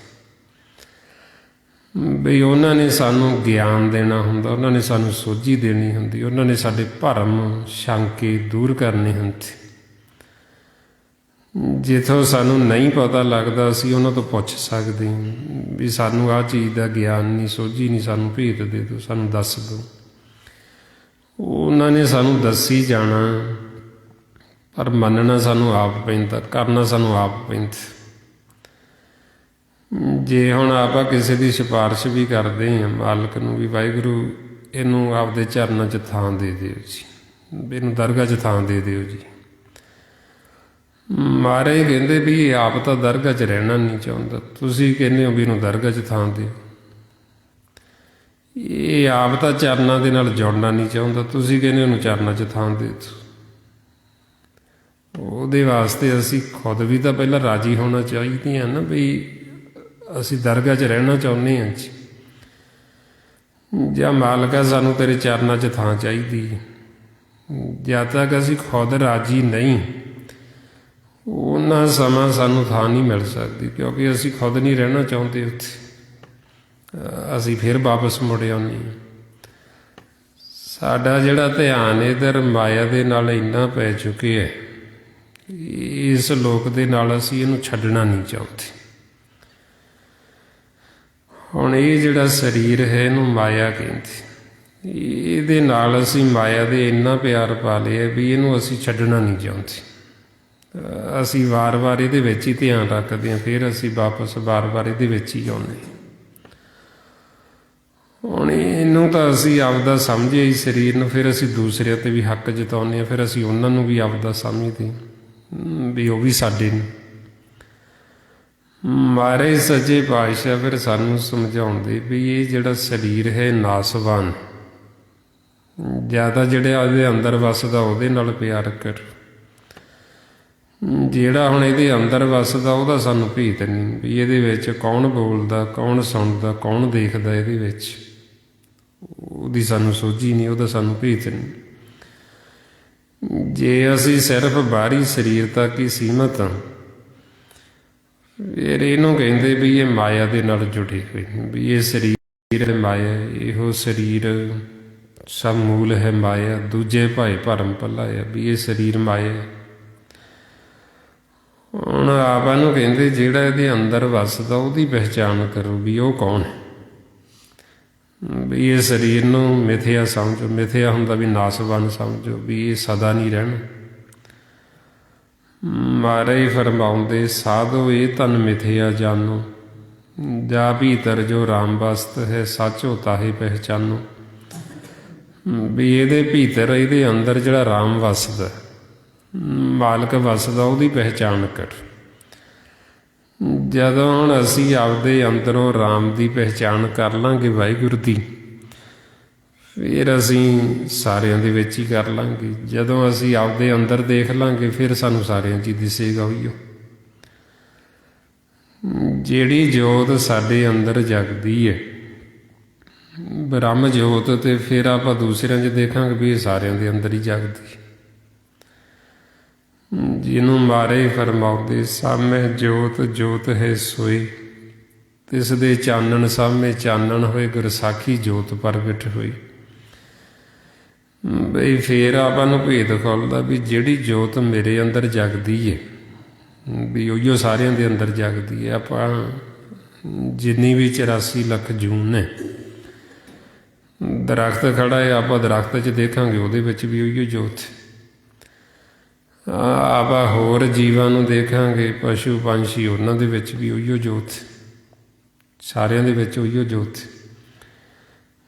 ਜਿੰਨੀਆਂ ਵੀ ਚਾਰ ਖਾਣੀਆਂ ਮਾਲਕ ਨੇ ਪੈਦਾ ਕੀਤੀਆਂ, ਕੁਝ ਜੀਵ ਆਂਡਿਆਂ ਤੋਂ, ਕੁਝ ਜੇਰ ਤੋਂ, ਕੁਝ ਉਤਭੁਜ ਤੋਂ, ਮਿੱਟੀ ਤੋਂ, ਤੇ ਕੁਝ ਛੇਤਜ ਪਸੀਨੇ ਤੋਂ ਪੈਦਾ ਹੁੰਦੇ। ਚਾਰ ਖਾਣੀਆਂ ਜਿੰਨੀ 84 ਲੱਖ ਜੂਨ ਇਹ ਚਾਰਾਂ ਖਾਣੀਆਂ ਤੋਂ ਪ੍ਰਗਟ ਹੁੰਦੀ, ਪੈਦਾ ਹੁੰਦੇ ਜੀਵ। ਮਹਾਰਾਜ ਕਹਿੰਦੇ ਚਾਰੇ ਖਾਣੀਆਂ ਦੇ ਵਿੱਚ ਹੀ, ਸਾਹਮਣਾ ਦੇ ਵਿੱਚ ਤੇਰੀ ਜੋਤ। ਸਤਿਗੁਰੂ ਫਰਮਾਉਂਦੇ ਅੰਡਜ ਜੇਰਜ ਸੇਤਜ ਉਦਭੁਜ, ਸਭ ਤੇਰੇ ਕੀਤੇ ਜਨਤਾ। ਏਕ ਪੁਰਬ ਮੈਂ ਤੇਰਾ ਦੇਖਿਆ, ਤੂੰ ਸਭਨਾ ਮਾਹਿ ਰਵੰਤ। ਬਈ ਇਹ ਚਾਰ ਖਾਣੀਆਂ ਤੋਂ ਜਿੰਨੇ ਵੀ ਜੀਵ ਤੁਸੀਂ ਪੈਦਾ ਕੀਤੇ, ਵੀ ਇੱਕ ਚੀਜ਼ ਮੈਂ ਦੇਖੀ, ਤੂੰ ਸਾਰਿਆਂ ਦੇ ਵਿੱਚ ਹੀ, ਸਾਰਿਆਂ ਦੇ ਵਿੱਚ ਹੀ ਤੇਰੀ ਜੋਤ ਹੈ, ਤੂੰ ਸਭਨਾਂ ਦੇ ਵਿੱਚ ਹੀ ਰਮਿਆ ਹੋਇਆ। ਹੁਣ ਇਹ ਸਾਨੂੰ ਤਾਂ ਦਿਸੇਗਾ ਸਾਰਿਆਂ ਦੇ ਵਿੱਚ ਜੇ ਸਾਨੂੰ ਆਪਦੇ ਅੰਦਰ ਨਜ਼ਰ ਆਏਗਾ। ਜੇ ਹੁਣ ਆਪਾਂ ਆਪਦੇ ਨੇਤਰ ਬੰਦ ਕਰੀਏ ਤੇ ਅਸੀਂ ਅੰਦਰੋਂ ਲੱਭੀਏ ਵੀ ਸਾਡੇ ਅੰਦਰ ਪਾਰ ਬ੍ਰਹਮ ਵਾਹਿਗੁਰੂ ਕਿੱਥੇ ਨੇ, ਜਦੋਂ ਅਸੀਂ ਆਪਦੇ ਅੰਦਰੋਂ ਲੱਭ ਲਾਂਗੇ, ਸਾਨੂੰ ਆਪਦੇ ਅੰਦਰ ਦਿਸੇਗਾ, ਫਿਰ ਅਸੀਂ ਦੂਸਰੇ 'ਚ ਵੀ ਦੇਖ ਲਾਂਗੇ। ਜੇ ਹੁਣ ਸਾਨੂੰ ਆਪਦੇ ਅੰਦਰ ਨਹੀਂ ਨਜ਼ਰ ਆ ਰਿਹਾ, ਫਿਰ ਸਾਨੂੰ ਕਿਸੇ 'ਚ ਵੀ ਨਹੀਂ ਨਜ਼ਰ ਆਉਣਾ। ਫਿਰ ਅਸੀਂ ਲੜਾਈਆਂ ਝਗੜੇ ਕਰਾਂਗੇ, ਫਿਰ ਅਸੀਂ ਵੈਰ ਵਿਰੋਧ, ਈਰਖਾ ਨਫ਼ਰਤ ਕਰਾਂਗੇ। ਹੁਣ ਤਾਂ ਫਿਰ ਆਪਾਂ ਨੂੰ ਸਮਝਾਉਂਦੇ ਵੀ ਤੁਸੀਂ ਆਪਦੇ ਅੰਦਰੋਂ ਖੋਜੋ, ਆਪਦੇ ਅੰਦਰੋਂ ਲੱਭੋ। ਤਾਂ ਮਹਾਰਾਜ ਕਹਿੰਦੇ ਵੀ ਜਿਹੜੇ ਗੁਰਮੁਖ ਨੇ ਉਹ ਫਿਰ ਆਪਣੇ ਅੰਦਰ ਦੀ ਖੋਜ ਕਰਦੇ, ਕਾਇਆ ਦੀ, ਉਹ ਫਿਰ ਬਾਹਰੀ ਭਰਮ 'ਚ ਨਹੀਂ ਪੈਂਦੇ। ਮਹਾਰਾਜ ਫਰਮਾਉਂਦੇ ਗੁਰਮੁਖ ਹੋਵੇ ਸੋ ਕਾਇਆ ਖੋਜੇ, ਹੋਰ ਸਾ ਭਰਮ ਭੁਲਾਈ। ਬਈ ਜਿਹੜੇ ਗੁਰਮੁਖ ਉਹ ਇਸ ਕਾਇਆ ਦੀ ਖੋਜ ਕਰਦੇ ਅੰਦਰ ਸੀ, ਇਹ ਆਪਣੇ ਮਨ ਨੂੰ ਸਮਝਾਉਂਦੇ ਵੀ ਤੂੰ ਬਾਹਰ ਕੀ ਲੱਭਦਾ, ਸਾਰਾ ਕੁਛ ਤਾਂ ਤੇਰੇ ਅੰਦਰ ਹੀ ਪਿਆ। ਇਹ ਮਨ ਮੇਰੇ ਅੰਤਰ ਤੇਰੇ ਨਿਧਾਨ ਹੈ, ਤੂੰ ਬਾਹਰ ਵਸਤ ਨਾ ਭਾਲ। ਹੁਣ ਆਪਣੇ ਅੰਦਰ ਨਿਧਾਨ ਕਹਿੰਦੇ ਖਜ਼ਾਨੇ ਨੂੰ, ਆਪਣੇ ਅੰਦਰ ਹੀ ਖਜ਼ਾਨਾ ਨਾਮ ਪਿਆ, ਮਾਲਕ ਸਾਡੇ ਅੰਦਰ ਹੀ ਹੈ। ਹੁਣ ਸਾਡੀ ਕਾਇਆ ਦੇ ਵਿੱਚ ਉਹ ਖੁਦ ਵਸਦਾ ਹੈ। ਇਹ ਜਿਹੜਾ ਮਨਮੁਖ ਜੀਵ ਉਹ ਬਾਹਰ ਲੱਭਦਾ ਫਿਰਦਾ, ਉਹ ਸਮਝਦਾ ਵੀ ਰੱਬ ਮੈਨੂੰ ਕਿਤੇ ਬਾਹਰੋਂ ਜਾ ਕੇ ਲੱਭੂ ਮੈਂ। ਉਹ ਜੰਗਲਾਂ 'ਚ ਚਲੇ ਜਾਂਦੇ, ਗੁਫਾਵਾਂ ਦੇ ਵਿੱਚ ਚਲੇ ਜਾਂਦੇ, ਤੇ ਜੀਵ ਬਾਹਰੀ ਤੀਰਥਾਂ 'ਤੇ ਜਾਂਦੇ, ਉੱਥੇ ਲੱਭਦੇ। ਮਾਲਕ ਸਾਡੇ ਅੰਦਰ ਬੋਲੀ ਜਾ ਰਹੇ ਹੈ। ਮਹਾਰਾਜ ਇਸ ਲਈ ਫਰਮਾਉਂਦੇ, ਇਸ ਕਾਇਆ ਅੰਦਰ ਆਪ ਵਸੇ, ਲੱਖ ਨ ਲਖਿਆ ਜਾਈ, ਮਨਮੁਖ ਮੁਗਧ ਬੂਝੇ ਨਾਹੀਂ, ਬਾਹਰ ਭਾਲਣ ਜਾਈ। ਬਈ ਜਿਹੜਾ ਮਨਮੁਖ ਹੈ, ਮੂਰਖ, ਸਤਿਗੁਰੂ ਕਹਿੰਦੇ ਉਹ ਬਾਹਰ ਭਾਲਦਾ ਹੈ। ਤੇ ਮਾਲਕ ਸਾਡੇ ਅੰਦਰ ਬੋਲੀ ਜਾ ਰਹੇ, ਉਹ ਦਿਨ ਰਾਤ ਸਾਡੇ ਅੰਦਰ ਬੋਲਦਾ। ਹੁਣ ਅੰਤਰਗਤ ਜੇ ਅਸੀਂ ਹੋਵਾਂਗੇ ਤੇ ਅਸੀਂ ਸੁਣਾਂਗੇ ਮਾਲਕ ਨੂੰ। ਜੇ ਹੁਣ ਸਾਡਾ ਮਨ ਬਾਹਰ ਮੁਖੀ ਹੈ ਇਹ ਸਾਨੂੰ ਮਾਲਕ ਸੁਣਾਈ ਨਹੀਂ ਦਿੰਦਾ। ਜਦੋਂ ਸਾਨੂੰ ਮਾਲਕ ਨਹੀਂ ਸੁਣਦਾ, ਉਹਦੀ ਆਵਾਜ਼ ਨਹੀਂ ਸੁਣਦੀ, ਉਦੋਂ ਕਹਿੰਦੇ ਵੀ ਇਹ ਬੋਲੇ ਨੇ, ਵੀ ਇਹ ਮਾਇਆ ਧਾਰੀ ਹੋਏ, ਇਹਨਾਂ ਨੇ ਮਾਇਆ ਨੂੰ ਧਾਰਨ ਕੀਤਾ।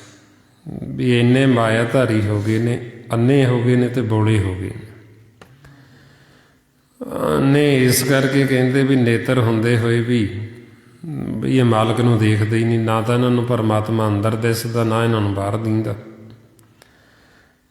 ਬੋਲੇ ਤਾਂ ਕਹਿੰਦੇ ਵੀ ਮਾਲਕ ਬੋਲ ਰਿਹਾ, ਵੀ ਇਹ ਮਾਲਕ ਨੂੰ ਸੁਣਦੇ ਹੀ ਨਹੀਂ ਉਹਦੀ ਆਵਾਜ਼। ਸਤਿਗੁਰੂ ਫਰਮਾਉਂਦੇ, ਮਾਇਆ ਧਾਰੀ ਆਤ ਅੰਨਾ ਬੋਲਾ, ਸ਼ਬਦ ਨਾ ਸੁਣੇ ਬਹੁ ਰੋਲ ਕਚੋਲਾ। ਵੀ ਮਾਇਆ ਧਾਰੀ ਹੈ, ਅੰਨਾ ਹੈ ਤੇ ਬੋਲਾ ਹੈ। ਤੇ ਸਤਿਗੁਰੂ ਫਿਰ ਸਮਝਾਉਂਦੇ ਵੀ ਅੰਨੇ, ਇੱਕ ਤਾਂ ਸੰਸਾਰ ਉਹਨਾਂ ਨੂੰ ਕਹਿੰਦਾ ਨਾ ਵੀ ਜਿਹੜੇ ਨੇਤਰਹੀਣ ਨੇ, ਵੀ ਜਿਨ੍ਹਾਂ ਨੂੰ ਦਿਸਦਾ ਨਹੀਂ, ਕਹਿੰਦੇ ਵੀ ਅੰਨੇ ਨੇ।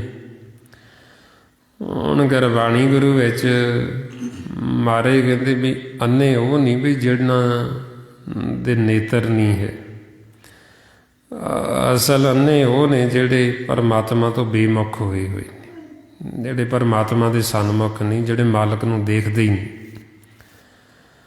ਮਹਾਰਾਜ ਕਹਿੰਦੇ, ਅੰਧੇ ਇਹ ਨਾ ਆਖੀਆਂ ਜਨ ਮੁਖ ਲੋਇਣ ਨਾਹੀਂ, ਅੰਧੇ ਸਹੀ ਨਾਨਕਾ ਜੋ ਖਸਮੋ ਕੁਥੇ ਜਾਹੇ। ਮਹਾਰਾਜ ਕਹਿੰਦੇ ਵੀ ਉਹਨਾਂ ਨੂੰ ਅੰਨੇ ਨਹੀਂ ਕਿਹਾ ਜਾਂਦਾ, ਅੰਨੇ ਉਹ ਨੇ ਜਿਹੜੇ ਮਾਲਕ ਤੋਂ ਬੇਮੁਖ ਨੇ।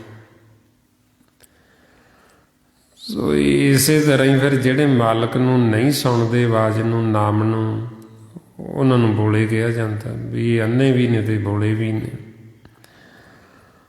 ਹੁਣ ਆਪਾਂ ਫਿਰ ਜਦੋਂ ਸਤ ਸੰਗਤ ਕਰਦੇ, ਸਾਨੂੰ ਸੰਗ ਹੁੰਦਾ ਸਾਧੂ ਜਨਾਂ ਦਾ, ਮਾਲਕ ਕਿਰਪਾ ਕਰਦੇ, ਸਾਨੂੰ ਸੰਗ ਕਰਾਉਂਦੇ ਸਾਧ ਜਨਾਂ ਦਾ, ਸੰਤ ਜਨਾਂ ਦਾ।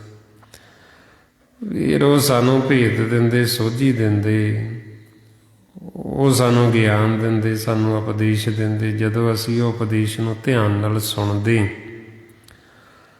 ਸੁਣ ਕੇ ਅਸੀਂ ਮੰਨਦੇ ਹਾਂ, ਕਮਾਉਂਦੇ ਹਾਂ, ਫਿਰ ਅਸੀਂ ਅੰਨਿਆਂ ਤੋਂ ਸਜਾਖੇ ਹੋ ਜਾਂਦੇ, ਬੋਲਿਆਂ ਤੋਂ ਸਾਨੂੰ ਸੁਣਾਈ ਦੇਣ ਲੱਗ ਜਾਂਦੇ। ਫਿਰ ਅਸੀਂ ਗੂੰਗੇ ਵੀ ਹੋਏ ਹੁੰਦੇ ਹਾਂ। ਪਹਿਲਾਂ ਇੱਕ ਤਾਂ ਆਪਾਂ ਦੇਖਦੇ ਹਾਂ ਨਾ ਵੀ ਗੂੰਗੇ ਜਿਹੜੇ ਬੋਲਦੇ ਨਹੀਂ, ਉਹਨਾਂ ਨੂੰ ਕਹਿ ਦਿੰਦਾ ਸੰਸਾਰ ਵੀ ਇਹ ਗੂੰਗਾ ਹੈ। ਹੁਣ ਗੁਰਮਤਿ ਦੇ ਵਿੱਚ ਕਿਹਨੂੰ ਗੂੰਗੇ ਆਖੇ? ਵੀ ਜਿਹੜੇ ਮਾਲਕ ਦੇ ਗੁਣ ਨਹੀਂ ਗਾਉਂਦੇ, ਜਿਹੜੇ ਸਿਮਰਨ ਨਹੀਂ ਕਰਦੇ, ਉਹਨਾਂ ਨੂੰ ਕਹਿੰਦੇ ਵੀ ਇਹ ਗੂੰਗੇ ਨੇ। ਜਦੋਂ ਫਿਰ ਅਸੀਂ ਸਤ ਸੰਗਤ ਕਰਦੇ ਹਾਂ ਤੇ ਅਸੀਂ ਗੂੰਗੇ ਬੋਲਣ ਲੱਗ ਜਾਂਦੇ, ਅਸੀਂ ਮਾਲਕ ਦੇ ਗੁਣ ਗਾਉਣ ਲੱਗ ਜਾਂਦੇ, ਉਹਦੀ ਉਸਤਤ, ਉਹਦੀ ਵਡਿਆਈ ਕਰਨ ਲੱਗ ਜਾਂਦੇ। ਇਹ ਫਿਰ ਸਾਰੀ ਕਿਰਪਾ ਹੁੰਦੀ ਸਾਧੂ ਜਨਾਂ ਦੇ ਸੰਗ ਦੀ। ਜਿਨ੍ਹਾਂ ਨੂੰ ਸੰਗ ਹੁੰਦਾ ਉਹ ਫਿਰ ਬ੍ਰਹਮ ਦੀ ਵਿਚਾਰ ਕਰਨ ਲੱਗ ਜਾਂਦੇ। ਮਹਾਰਾਜ ਫਰਮਾਉਂਦੇ, ਜਿਨ ਕੋ ਸਾਧੂ ਸੰਗ, ਨਾਮ ਹਰ ਰੰਗ, ਤਿੰਨੀ ਬ੍ਰਹਮ ਵਿਚਾਰਿਆ ਜੀਓ। ਬਈ ਜਿਨ੍ਹਾਂ ਨੂੰ ਸਾਧੂ ਜਨਾਂ ਦਾ ਸੰਗ ਹੋ ਜਾਂਦਾ, ਉਹ ਬ੍ਰਹਮ ਦੀ ਵਿਚਾਰ ਕਰਨ ਲੱਗ ਜਾਂਦੇ। ਉਹ ਫਿਰ ਬ੍ਰਹਮ ਨੂੰ ਦੇਖਦੇ, ਪਰਮਾਤਮਾ ਨੂੰ ਬ੍ਰਹਮ ਕਹਿੰਦੇ, ਬ੍ਰਹਮ ਨੂੰ ਸੁਣਦੇ, ਮਾਲਕ ਦੀ ਆਵਾਜ਼ ਨੂੰ, ਤੇ ਬ੍ਰਹਮ ਹੀ ਬੋਲਦੇ, ਬ੍ਰਹਮ ਦੀ ਉਸਤਤ ਕਰਦੇ, ਮਾਲਕ ਦੀ ਵਡਿਆਈ ਕਰਦੇ। ਹੁਣ ਇਹ ਅਵਸਥਾ ਫਿਰ ਆਪਣੀ ਫੇਰ ਹੀ ਬਾਣੀ ਜਦੋਂ ਹੁਣ ਅਸੀਂ ਗੁਰਬਾਣੀ ਗੁਰੂ ਦੇ ਦੱਸੇ ਹੋਏ ਮਾਰਗ ਦੇ ਉੱਤੇ ਚੱਲਾਂਗੇ, ਜਦੋਂ ਆਪਾਂ ਸਿਮਰਨ ਕਰਾਂਗੇ, ਨਾਲ ਨਾਲ ਸਤ ਸੰਗਤ ਕਰਾਂਗੇ, ਗੁਰਬਾਣੀ ਗੁਰੂ ਨੂੰ ਪੜ੍ਹ ਕੇ ਵਿਚਾਰਾਂਗੇ, ਖੋਜਾਂਗੇ, ਅਸੀਂ ਬਾਹਰ ਤੋਂ ਅੰਤਰਮੁਖੀ ਹੋਵਾਂਗੇ ਤੇ ਫਿਰ ਸਾਨੂੰ ਸਾਡੇ ਅੰਦਰ ਦਾ ਭੇਤ ਆਉਣਾ, ਅੰਦਰ ਦੀ ਸੋਝੀ।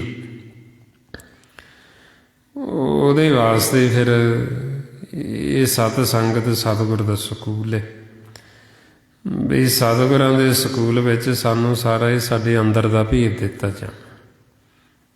ਜਿਵੇਂ ਇੱਕ ਤਾਂ ਬਾਹਰੀ ਸਕੂਲ ਆਪਾਂ ਦੇਖਦੇ ਹਾਂ ਸੰਸਾਰ ਦੇ ਵਿੱਚ, ਬੱਚੇ ਜਾਂਦੇ, ਉਹਨਾਂ ਨੂੰ ਸੰਸਾਰ ਦੀ ਪੜ੍ਹਾਈ ਕਰਾਈ ਜਾਂਦੀ, ਸੰਸਾਰ ਦੀ ਵਿੱਦਿਆ। ਸੰਸਾਰ ਦੀ ਪੜ੍ਹਾਈ ਜਿਹੜੀ ਉਹ ਵੱਖਰੀ, ਸੰਸਾਰ ਦੀ ਪੜ੍ਹਾਈ ਜੀਵ ਕਿੰਨੀ ਵੀ ਕਰ ਲਵੇ, ਉਹਦੇ ਅੰਦਰੋਂ ਜਿਹੜੇ ਹਉਮੈ, ਹੰਕਾਰ, ਵੈਰ ਵਿਰੋਧ ਹੋ ਜਾਂਦਾ। ਤਾਈਓ ਆਪਾਂ ਦੇਖਦੇ ਸੰਸਾਰ ਦੇ ਵਿੱਚ ਜੀਵ ਕਿੰਨਾ ਵੀ ਪੜ੍ਹ ਲਿਖ ਜਾਂਦਾ, ਫਿਰ ਵੀ ਉਹ ਆਪਸ ਵਿੱਚ ਲੜਦੇ, ਫਿਰ ਵੀ ਵੈਰ ਵਿਰੋਧ ਦੇ ਅੰਦਰ, ਇੱਕ ਦੂਸਰੇ ਦੇ ਨਾਲ ਈਰਖਾ, ਨਫ਼ਰਤ। ਹੁਣ ਜੋ ਸਤ ਸੰਗਤ ਦੇ ਵਿੱਚ ਆਪਾਂ ਨੂੰ ਆ ਕੇ ਸਤਿਗੁਰੂ ਜੋ ਸਾਨੂੰ ਗਿਆਨ ਦਿੰਦੇ, ਜੋ ਬ੍ਰਹਮ ਵਿੱਦਿਆ, ਇਹਦੇ ਵਿੱਚ ਸਾਨੂੰ ਸਾਡੇ ਅੰਦਰ ਦਾ ਗਿਆਨ ਦਿੱਤਾ ਜਾਂਦਾ। ਇਹਦੇ ਵਿੱਚ ਸਾਨੂੰ ਸਮਝਾਇਆ ਜਾਂਦਾ ਵੀ ਸਾਡਾ ਮਨ ਅਸ਼ਾਂਤ ਕਾਹਤੋਂ, ਅਸੀਂ ਕਾਹਤੋਂ ਦੁਖੀ ਹੋ ਰਹੇ ਹਾਂ, ਕਿਉਂ ਸਾਡੇ ਮਨਾਂ 'ਚ ਕਲੇਸ਼ ਹੈ, ਕਿਉਂ ਸਾਡੇ ਪਰਿਵਾਰਾਂ 'ਚ ਕਲੇਸ਼ ਹੈ, ਕਿਉਂ ਸਮਾਜ ਦੇ ਵਿੱਚ ਕਲੇਸ਼, ਕਿਉਂ ਸਾਡੇ ਜਿਹੜੇ ਮਨ ਨੇ ਦੁਰਮਤ ਦੀ ਅਗਨ ਦੇ ਵਿੱਚ ਜਲਦੇ ਨੇ, ਸੜਦੇ ਨੇ। ਇਹ ਸਾਨੂੰ ਫਿਰ ਸਾਰਾ ਸਾਡੇ ਅੰਦਰ ਦਾ ਭੇਤ ਦਿੱਤਾ ਜਾਂਦਾ। ਜਿਵੇਂ ਹੁਣ ਆਪਾਂ ਸੰਸਾਰ ਦੀ ਪੜ੍ਹਾਈ ਜ਼ਰੂਰੀ ਸਮਝਦੇ ਹਾਂ, ਹੁਣ ਇਸ ਸੰਸਾਰ ਦੀ ਪੜ੍ਹਾਈ ਦੇ ਨਾਲ ਨਾਲ ਸਾਨੂੰ ਇਹ ਬ੍ਰਹਮ ਦਾ ਗਿਆਨ ਹੋਣਾ ਵੀ ਬਹੁਤ ਜ਼ਰੂਰੀ। ਜੇ ਸਾਨੂੰ ਇਹ ਬ੍ਰਹਮ ਦਾ ਗਿਆਨ ਹੋਏਗਾ ਤੇ ਸਾਡੇ ਮਨ ਸੀਤਲ ਰਹਿਣਗੇ, ਠੰਡੇ ਰਹਿਣਗੇ। ਜੇ ਹੁਣ ਅਸੀਂ ਇਹ ਬ੍ਰਹਮ ਦਾ ਗਿਆਨ ਛੱਡ ਦਿੱਤਾ, ਸਿਰਫ ਸੰਸਾਰੀ ਗਿਆਨ ਹੀ ਇਕੱਠਾ ਕਰ ਲਿਆ, ਉਹਦੇ ਨਾਲ ਸਾਡੇ ਅੰਦਰ ਜਿਉਂ-ਜਿਉਂ ਸੰਸਾਰ ਦਾ ਗਿਆਨ ਵਧੇਗਾ, ਤਿਉਂ-ਤਿਉਂ ਸਾਡੇ ਅੰਦਰ ਹਉਮੈ, ਹੰਕਾਰ ਵੀ ਵਧੇਗਾ ਤੇ ਆਉਂਦਿਆਂ ਅਸੀਂ ਸੁਖੀ ਹੋਣ ਦੀ ਬਜਾਏ ਅਸੀਂ ਹੋਰ ਦੁੱਖਾਂ ਦੇ ਵਿੱਚ ਚਲੇ ਜਾਵਾਂਗੇ, ਹੋਰ ਜੀਵ ਦੁਖੀ ਹੋਏਗਾ। ਹੁਣ ਇਸ ਵਾਸਤੇ ਫਿਰ ਇਹ ਸਤ ਸੰਗਤ ਸਤਿਗੁਰ ਨੇ ਇਹ ਆਪਣੇ ਸਕੂਲ ਖੋਲ੍ਹੇ ਗਏ ਵੀ ਤਾਂ ਕਿ ਅਸੀਂ ਸਤਿਗੁਰਾਂ ਦੇ ਸਕੂਲ ਵਿੱਚ ਆ ਕੇ ਇਹ ਬ੍ਰਹਮ ਵਿੱਦਿਆ, ਬ੍ਰਹਮ ਦਾ ਗਿਆਨ ਲਈਏ, ਤਾਂ ਕਿ ਜਿਹੜੇ ਸਾਡੇ ਮਨ ਦੁਖੀ ਨੇ, ਅਸ਼ਾਂਤ ਨੇ, ਸਾਡੇ ਮਨ ਸੀਤਲ ਹੋ ਜਾਣ, ਸਾਡੇ ਮਨ ਠੰਡੇ ਹੋ ਜਾਣ। ਹੁਣ ਮਹਾਰਾਜ ਸੱਚੇ ਪਾਤਸ਼ਾਹ ਕਹਿੰਦੇ ਵੀ ਸਾਰਾ ਜਿਹੜਾ ਜਗਤ ਤੇ ਦੁਰਮਤ ਦੀ ਅਗਨ ਦੇ ਵਿੱਚ ਜਲ ਰਿਹਾ ਹੈ, ਦੁਰਮਤ ਅਗਨ ਜਗਤ ਪਰ ਜਾ ਰਹੀ, ਉਹ ਆਪਾਂ ਦੇਖਦੇ ਹੁਣ ਵੀ ਕਿਵੇਂ ਪਰਿਵਾਰਾਂ 'ਚ ਕਲੇਸ਼, ਸੰਸਾਰ 'ਚ ਕਲੇਸ਼ ਹੈ। ਹੁਣ ਸਾਨੂੰ ਸਤਿਗੁਰੂ ਕਹਿੰਦੇ ਵੀ ਇਹ ਦੁਰਮਤ ਦੀ ਅਗਨ ਜਿਹੜੀ ਇਹ ਸਾਰਿਆਂ ਦੇ ਮਨਾਂ ਨੂੰ ਸਾੜਦੀ ਅੰਦਰ। ਹੁਣ ਜੇ ਸਾਨੂੰ ਇਹ ਬ੍ਰਹਮ ਦਾ ਗਿਆਨ ਹੋ ਜਾਏਗਾ, ਸਾਡਾ ਮਨ ਸੀਤਲ ਹੋ ਜਾਏਗਾ, ਠੰਡਾ ਹੋ ਜਾਏਗਾ, ਨਿਰਮਲ ਹੋ ਜਾਏਗਾ, ਫਿਰ ਇਹ ਅਗਨ ਹੈ ਜਿਹੜੀ ਇਹ ਆਪਾਂ ਨੂੰ ਸਾੜ ਨਹੀਂ ਸਕਦੀ, ਫਿਰ ਆਪਾਂ ਦੁਖੀ ਨਹੀਂ ਹੋਵਾਂਗੇ। ਮਹਾਰਾਜ ਇਸੇ ਵਾਸਤੇ 'ਚ ਸਮਝਾਉਂਦੇ, ਕਬੀਰ ਮਨ ਸੀਤਲ ਭਇਆ ਪਾਇਆ ਬ੍ਰਹਮ ਗਿਆਨ, ਜੈਨ ਜਵਾਲਾ ਜਗ ਜਾਰਿਆ ਸੋ ਜਨ ਕੇ ਉਦਕ ਸਮਾਨ। ਵੀ ਸਾਰਾ ਸੰਸਾਰ ਜਿਹੜਾ ਜਲ ਰਿਹਾ ਦੁਰਮਤ ਦੀ ਅਗਨ 'ਚ, ਜਿਨ੍ਹਾਂ ਨੂੰ ਇਹ ਬ੍ਰਹਮ ਦਾ ਗਿਆਨ ਹੋ ਗਿਆ ਉਹਨਾਂ ਨੂੰ ਇਹ ਅਗਨ ਸਾੜਦੀ ਨਹੀਂ, ਉਹਨਾਂ ਨੂੰ ਪਾਣੀ ਵਰਗੀ ਠੰਡੀ ਲੱਗਦੀ। ਉਹਨਾਂ ਦਾ ਮਨ ਹੈ ਜਿਹੜਾ ਫਿਰ ਇਹ ਦੁਰਮਤ ਦੀ ਅਗਨ 'ਚ ਜਲਦਾ ਨਹੀਂ, ਸੜਦਾ ਨਹੀਂ। ਹੁਣ ਆਪਾਂ ਨੂੰ ਸਮਝਾਉਂਦੇ ਵੀ ਜੇ ਸਾਡੇ ਮਨ ਅਸ਼ਾਂਤ ਨੇ, ਜੇ ਸਾਡੇ ਮਨ ਦੁਖੀ ਨੇ, ਇਹਦਾ ਕਾਰਨ ਇਹ ਹੈ ਵੀ ਜੋ ਸਾਨੂੰ ਗੁਰਬਾਣੀ ਗੁਰੂ ਗਿਆਨ ਦੇ ਰਹੇ ਉਹ ਗਿਆਨ ਅਸੀਂ ਲਿਆ ਨਹੀਂ।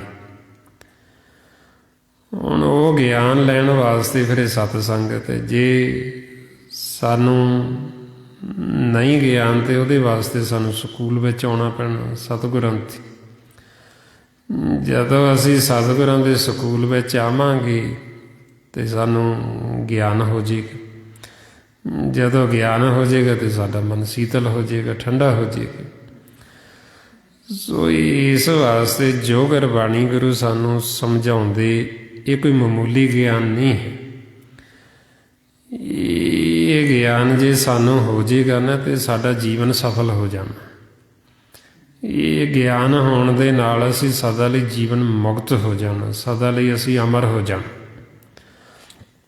ਸੋ ਤਾਂ ਫਿਰ ਮਹਾਰਾਜ ਸਾਨੂੰ ਕਹਿੰਦੇ ਬਈ ਬਾਰੀ ਤਾਂ ਸਾਨੂੰ ਕਿੰਨਾ ਵੀ ਸੰਸਾਰ ਦਾ ਗਿਆਨ ਹੋ ਜੇ, ਪਰ ਜਦ ਤੱਕ ਅਸੀਂ ਸਤ ਸੰਗਤ ਨਹੀਂ ਕਰਦੇ, ਗੁਰੂ ਦੀ ਸ਼ਰਨ ਦੇ ਵਿੱਚ ਨਹੀਂ ਆਉਂਦੇ, ਸਾਡੇ ਅੰਦਰ ਅਗਿਆਨਤਾ ਦਾ ਹਨੇਰਾ, ਸਾਡੇ ਅੰਦਰੋਂ ਵੈਰ ਵਿਰੋਧ ਈਰਖਾ ਨਫ਼ਰਤ ਜਾਂਦੀ ਨਹੀਂ। ਸਾਡਾ ਮਨ ਹੈ ਜਿਹੜਾ ਦੁਖੀ ਰਹਿੰਦਾ, ਸ਼ਾਂਤ ਰਹਿੰਦਾ। ਸੋ ਤਾਂ ਫਿਰ ਗੁਰੂ ਦੀ ਮਹਿਮਾ ਕਰਦੇ ਹੋਏ ਮਹਾਰਾਜ ਫਰਮਾਉਂਦੇ, ਜੇ ਸੋ ਚੰਦਾ ਉਗਵੇ ਸੂਰਜ ਚੜ੍ਹੇ ਹਜ਼ਾਰ, ਇੱਥੇ ਚਾਨਣ ਹੁੰਦਿਆਂ ਗੁਰ ਬਿਨ ਘੋਰ ਅੰਧਾਰ। ਬਾਰੀ ਗਿਆਨ ਦੀ ਗੱਲ ਕਰਦੇ ਵੀ ਬੇਸ਼ੱਕ ਜਿਵੇਂ ਹਜ਼ਾਰਾਂ ਸੂਰਜ ਚੰਦਰਮਾ ਨਿਕਲੇ ਆਉਣ, ਬਈ ਸਾਨੂੰ ਸੰਸਾਰ ਦਾ ਕਿੰਨਾ ਵੀ ਗਿਆਨ ਹੋ ਜੇ, ਅਸੀਂ ਕਿੰਨੀ ਵੀ ਸੰਸਾਰ ਦੀ ਵਿੱਦਿਆ ਪੜ੍ਹਾਈ ਕਰ ਲਈਏ, ਜਦ ਤੱਕ ਅਸੀਂ ਗੁਰੂ ਦੀ ਸ਼ਰਨ 'ਚ ਨਹੀਂ ਆਵਾਂਗੇ, ਸਾਨੂੰ ਸਾਡੇ ਅੰਦਰ ਦਾ ਭੇਤ ਨਹੀਂ ਆ ਸਕਦਾ। ਜੇ ਸਾਨੂੰ ਸਾਡੇ ਅੰਦਰ ਦਾ ਭੇਤ ਨਹੀਂ ਤੇ ਸਾਡਾ ਮਨ ਸੀਤਲ ਨਹੀਂ ਹੋ ਸਕਦਾ, ਠੰਡਾ ਨਹੀਂ ਹੋ ਸਕਦਾ। ਫਿਰ ਉਹ ਜਲਦਾ ਹੀ ਰਹੇਗਾ ਦੁਰਮਤ ਦੀ ਅਗਨ ਦੇ ਵਿੱਚ, ਦੁਖੀ ਰਹੇਗਾ ਤੇ ਅਸ਼ਾਂਤ ਰਹੇਗਾ। ਹੁਣ ਆਪਾਂ ਚਾਹੁੰਦੇ ਤਾਂ ਸਾਰੇ ਹੀ ਹਾਂ ਵੀ ਅਸੀਂ ਸੁਖੀ ਹੋਈਏ ਤੇ ਸਾਡਾ ਪਰਿਵਾਰ ਵੀ ਸੁਖੀ ਹੋਵੇ, ਵੀ ਜਿਹੜੇ ਸਾਡੇ ਧੀਆਂ ਪੁੱਤਰ ਨੇ, ਬੱਚੇ ਨੇ, ਪਰਿਵਾਰ ਹੈ, ਵੀ ਸਾਰੇ ਸੁਖੀ ਹੋ ਜਾਣ। ਆਪਾਂ ਸਾਰੇ ਸੁੱਖ ਹੀ ਮੰਗਦੇ ਹਾਂ, ਕੋਈ ਦੁੱਖ ਤਾਂ ਮੰਗਦਾ ਨਹੀਂ। ਹੁਣ ਜੀਵ ਸੁੱਖ ਲੱਭਦਾ ਉਹ ਬਾਹਰੀ ਸੰਸਾਰ ਦੇ ਵਿੱਚ, ਉਹ ਸਮਝਦਾ ਵੀ ਮੈਂ ਸੁਖੀ ਹੋ ਜਾਵਾਂਗਾ। ਜੇ ਬੱਚਾ ਹੈ ਵੀ ਮੈਂ ਪੜ੍ਹ ਲਿਖ ਜਾਵਾਂ ਬਹੁਤਾ ਤੇ ਮੈਂ ਤਾਂ ਸੁਖੀ ਹੋ ਜਾਵਾਂਗਾ, ਪੜ੍ਹ ਲਿਖ ਵੀ ਗਿਆ, ਫਿਰ ਉਹ ਕਹਿੰਦਾ ਮੈਂ ਨੌਕਰੀ ਕਰ ਲਾਂ ਕੋਈ ਤਾਂ ਸੁਖੀ ਹੋ ਜਾਵਾਂਗਾ, ਨੌਕਰੀ ਵੀ ਮਿਲ ਗਈ। ਫਿਰ ਉਹ ਕਹਿੰਦਾ ਮੇਰਾ ਵਿਆਹ ਹੋ ਜੇ, ਵਿਆਹ ਵੀ ਹੋ ਗਿਆ। ਫਿਰ ਉਹ ਕਹਿੰਦਾ ਬੱਚੇ ਹੋ ਜਾਣ, ਬੱਚੇ ਵੀ ਹੋ ਗਏ। ਉਹ ਸੁਖੀ ਫਿਰ ਵੀ ਨਹੀਂ ਹੁੰਦਾ, ਕਿਉਂਕਿ ਉਹ ਸਾਰਾ ਕੁਛ ਕਰਦੇ ਹੋਏ ਵੀ ਉਹਨੇ ਸੁਖੀ ਨਹੀਂ ਹੋਣਾ ਜਦ ਤੱਕ ਉਹ ਸਤ ਸੰਗਤ ਨਹੀਂ ਕਰੇਗਾ, ਜਦ ਤੱਕ ਉਹ ਗੁਰੂ ਦੀ ਮੱਤ ਨਹੀਂ ਲਏਗਾ। ਤਾਂਹੀਓ ਆਪਾਂ ਦੇਖਦੇ ਸੰਸਾਰ ਦੇ ਵਿੱਚ ਜੀਵ ਜਿਉਂ ਹੋਸ਼ ਸੰਭਾਲਦਾ, ਸਾਰੀ ਉਮਰ ਉਹ ਭੱਜਦਾ ਰਹਿੰਦਾ, ਸਾਰੀ ਉਮਰ ਉਹਦੀ ਦੌੜ ਲੱਗੀ ਰਹਿੰਦੀ ਬਈ ਕਿਵੇਂ ਨਾ ਕਿਵੇਂ ਮੈਂ ਸੁਖੀ ਹੋ ਜਾ, ਮੇਰਾ ਪਰਿਵਾਰ ਸੁਖੀ ਹੋ ਜੇ, ਬੱਚੇ ਸੁਖੀ ਹੋ ਜਾਣ। ਹੁਣ ਮਹਾਰਾਜ ਸਾਨੂੰ ਕਹਿੰਦੇ ਵੀ ਜੇ ਤੁਸੀਂ ਸੁੱਖ ਲੈਣਾ ਹੈ ਜਾਂ ਸੁੱਖ ਦੇਣਾ ਹੈ, ਕਿਸੇ ਨੂੰ ਆਪਾਂ ਸੁੱਖ ਦੇਣਾ ਹੋਵੇ ਨਾ, ਪਹਿਲਾਂ ਸਾਨੂੰ ਆਪ ਸੁਖੀ ਹੋਣਾ ਪੈਣਾ, ਅਸੀਂ ਫਿਰ ਕਿਸੇ ਨੂੰ ਸੁੱਖ ਦੇ ਸਕਦੇ। ਕਿਉਂਕਿ ਜਿਹੜੀ ਚੀਜ਼ ਆਪਣੇ ਕੋਲ ਹੈ ਆਪਾਂ ਉਹੀਓ ਅੱਗੇ ਦੇ ਸਕਦੇ ਹਾਂ। ਜੇ ਹੁਣ ਆਪਣੇ ਕੋਲ ਹੀ ਨਹੀਂ, ਮਨ ਨੂੰ ਸਾਡੇ ਨੂੰ ਖੁਦ ਹੀ ਸ਼ਾਂਤੀ ਨਹੀਂ, ਆਪਣਾ ਮਨ ਖੁਦ ਹੀ ਵੈਰ ਵਿਰੋਧ ਈਰਖਾ ਨਫ਼ਰਤ ਦੇ ਵਿੱਚ, ਤੇ ਆਪਾਂ ਅੱਗੇ ਕਿਸੇ ਨੂੰ ਕਿਵੇਂ ਸੁੱਖ ਦੇ ਸਕਦੇ। ਹੁਣ ਇਹੋ ਕਾਰਨ ਹੈ ਸੰਸਾਰ ਦੇ ਵਿੱਚ ਇੱਕ ਦੂਸਰੇ ਨੂੰ ਲੱਗੇ ਹੋਏ ਨੇ ਜੀਵ ਸੁੱਖ ਦੇਣ, ਪਰ ਉਹ ਸੁੱਖ ਮਿਲਦਾ ਨਹੀਂ, ਉਹ ਮਿਲਦਾ ਦੁੱਖ ਹੀ ਹੈ। ਮਾਤਾ ਪਿਤਾ ਕਹਿੰਦੇ ਵੀ ਅਸੀਂ ਬੱਚਿਆਂ ਨੂੰ ਆਪਦੇ ਨੂੰ ਸੁੱਖ ਦੇ ਰਹੇ ਹਾਂ, ਪਰ ਉਹ ਸੁਖੀ ਨਹੀਂ ਹੋ ਪਾ ਰਹੇ। ਬੱਚੇ ਨੇ ਜਿਹੜੇ ਉਹ ਕਹਿੰਦੇ ਅਸੀਂ ਮਾਂ ਪਿਓ ਨੂੰ ਸੁਖੀ ਕਰਦੀ, ਉਹ ਫਿਰ ਮਾਂ ਪਿਓ ਨਹੀਂ ਸੁਖੀ ਹੋ ਪਾ ਰਹੇ। ਦਿੰਦੇ ਇੱਕ ਦੂਸਰੇ ਨੂੰ ਸਾਰੇ ਸੌਖੀ ਨੇ, ਸਾਰੀ ਉਮਰ ਲੱਗੇ ਰਹਿੰਦੇ, ਪਰ ਸਾਡਾ ਦਿੱਤਾ ਹੋਇਆ ਸੁੱਖ ਉਹਨਾਂ ਤੱਕ ਪਹੁੰਚਦਾ ਨਹੀਂ, ਕਿਉਂਕਿ ਅਸੀਂ ਮਨ ਨੂੰ ਨਹੀਂ ਸੁੱਖ ਦੇ ਰਹੇ, ਅਸੀਂ ਤਨ ਨੂੰ ਸੁੱਖ ਦੇਣ ਦੀ ਕੋਸ਼ਿਸ਼ ਕਰਦੇ। ਸਾਡੀ ਜਿਹੜੀ ਦੌੜ ਹੈ ਉਹ ਸਿਰਫ ਬਾਹਰ ਦੀ ਹੈ, ਤਨ ਤੱਕ, ਵੀ ਅਸੀਂ ਕਿਵੇਂ ਤਨ ਨੂੰ ਸੁਖੀ ਕਰ ਲਈਏ, ਕਿਵੇਂ ਇਹਦੇ ਵਾਸਤੇ, ਤਨ ਵਾਸਤੇ ਵਧੀਆ ਘਰ-ਬਾਰ ਬਣਾ ਲਈਏ, ਵਧੀਆ ਕਾਰੋਬਾਰ ਸਾਡਾ ਚੱਲ ਪਵੇ। ਇਹ ਸਿਰਫ ਇੱਥੇ ਤੱਕ ਸੀਮਤ ਹੈ ਸੰਸਾਰ ਦਾ ਜਿਹੜਾ।